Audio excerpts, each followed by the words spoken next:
ইসলামপুর পুলিশের বড়সড় সাফল্য, ডাকাতির ঘটনায় 6 জন গ্রেপ্তার, উদ্ধার সামগ্রী। ইসলামপুর পুলিশের বড়সড় সাফল্য, রামগঞ্জের ডাকাতির ঘটনায় পুলিশ 6 জনকে গ্রেপ্তার করার পর উদ্ধার করল ডাকাতি হওয়া সামগ্রী। ইসলামপুর থানায় সাংবাদিক সম্মেলন করলেন পুলিশ আধিকারিক ডিএসপি সুব্রত দাস। 710 গ্রাম রূপা, 24,800 টাকা সহ একটি হান্টার বাইক উদ্ধার করা হয়েছে।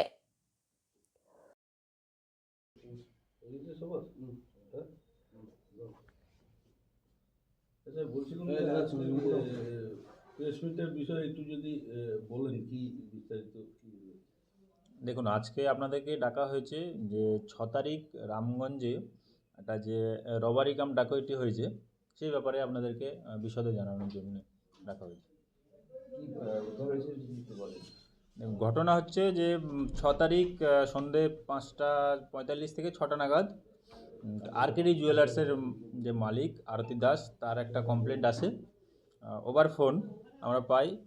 তো যে তার থেকে কিছু দুষ্কৃতী আর্মস দেখিয়ে একটা শূন্যে ফায়ার করে ভয় দেখিয়ে কিছু জুয়েলারি এবং অর্নামেন্টস নিয়ে যায়।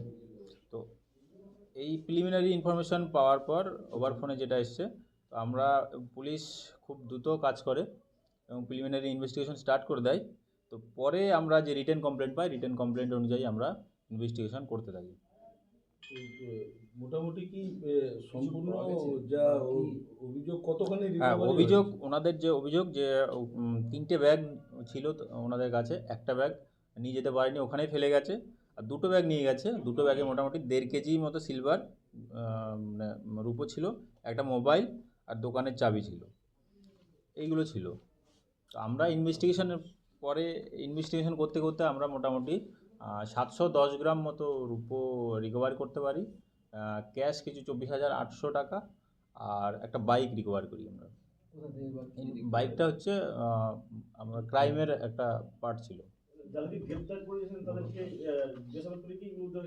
অবশ্যই, হ্যাঁ, আমরা এগুলো গ্রেপ্তার করার মাধ্যমে আমরা এইগুলো ইনভেস্টিগেশন করে এগুলো আমরা রিকভারি করতে পেরেছি। এরা কি আগেও কোনো ছিনতাইয়ের ঘটনায় যুক্ত ছিল? মানে এইভাবেই কি এরা ছিনতাইয়ের ঘটনা? হ্যাঁ, এখানে কিছু কিছু যারা আছে, মামুন বলে আছে যে সবসময় একটা চুরি কেসে অ্যারেস্ট হয়েছিল এর আগেও, ঠিক আছে, ফেন্সি ডিলেও পার্ট নেয় মামুন ছেলেটা। আর বাকি এদেরও কিছু ব্যাকগ্রাউন্ড আছে চুরি কেস নিয়ে।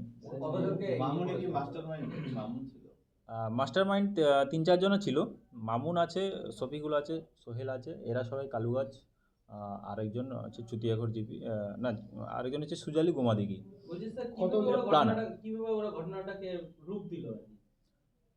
ঘটনাটা ওরা আছে মামুনের থেকে 2জনা টাকা পেত, শফিকুল এবং সোহেল। তো এরা আরও একজনকে নিয়ে ইস্তেখার প্রথম প্ল্যান করে, 4 জনা মিলে এটা প্ল্যান করে। পরে ওরা আরও 4 জনকে ইনভাইট করে, ইব্রাহিম আলী বাহি, যেটা হচ্ছে সুজালি জিপি, রফিক, রহমত আর সাদ্দাম। এরাও সবাই ওই চুতিয়াখর জিপি এবং মাঝালি জিপি চোপড়ার। এরা 7 দিন ঘটনা ঘটানোর 7 দিন আগে এরা রেকি করে যায় হচ্ছে কালুগাছের যে দুটো অ্যাকিউজ ছিল, তারা এখানে হেল্প করে। তো এরপরে ঘটনার দিন দোকানের সামনে একজনা ছিল, তারপরে মিডওয়েতে একজনা ছিল, অন ফুটে 2 জনা ছিল এবং বাইকে 2 জনা ছিল। এরকমভাবে তারা পুরো ঘটনাটাকে মানে ফলো আপ করে বাড়িতে ঢুকে উঠোনে যখন সেই ভদ্রমহিলা ওই জুয়েলার্সগুলো নিয়ে যাচ্ছিলো, জুয়েলারিগুলো উঠোনে ঢুকে বন্দুক দেখিয়ে এবং শূন্যে ফায়ার করে ভয় দেখিয়ে ওটা ছিনতাই করে নিয়ে যায়। আগ্নেয়াস্ত্র উদ্ধার করানো যায়নি। মোট আমরা 6 জন অ্যারেস্ট করেছি। তার মধ্যে একজনা আছে যে একটা রিসিভার অফ স্টোলেন প্রপার্টি, একটা দোকানের মালিক, যে দোকানে ওই রূপোটা বিক্রি করেছিল। বলছি যে এই যে আগ্নেয়াস্ত্র নিয়ে তারা ছিনতাই করতে এসেছিল, তো আগ্নেয়াস্ত্র কোথা থেকে পেয়েছিল বা কিছু সেই বিষয়ে কি কিছু জানিয়েছে? না, সে বিষয়ে এখনো আগ্নেয়াস্ত্র যেহেতু উদ্ধার করা যায়নি, তো সেই বিষয়ে আমরা এখনো কিছু জানতে পারিনি। এদের কোথা থেকে ধরলেন একটু বলেন, বা কি বিষয়? এবার যেহেতু প্রথমেই আমাদের কাছে যে 2টো ব্যাগ আর ব্যাগের মধ্যে যেহেতু মোবাইল ছিল, ওই মোবাইলে মানে ওই ভদ্রমহিলার মোবাইলটা ছিল, ওই ভদ্রমহিলার মোবাইলটা আমরা সাথে সাথে টাওয়ার লোকেশন আমরা ফলো করি। তো টাওয়ার লোকেশন ফলো করতে করতে আমরা দেখি যে চুতিয়াখর জিপিতে ওই টাওয়ার লোকেশনটা ওখানে গিয়ে স্টপ হয় এবং মোবাইলটা ওখানে সুইচ অফ হয়। তো আমরা একটা আইডিয়া করতে পারি যে ওই যে এক্সিকিউটর আছে বা অ্যাকিউজড আছে তারা হচ্ছে চুতিয়াঘর জিপির। তো আমরা ওইটা আইডেন্টিফাই করে বিভিন্ন টাইমে বিভিন্ন সময় আমরা রেড করে আমরা তাদেরকে অ্যারেস্ট করতে পেরেছি। একটা জিনিস বলছি, কমপ্লেনেন্টের কমপ্লেনে কি কোনো জায়গায় কোনো ওর গোল্ড মানে এটার মধ্যে ছিল আর কি?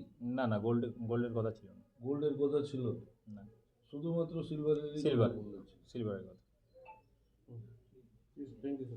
Thank you.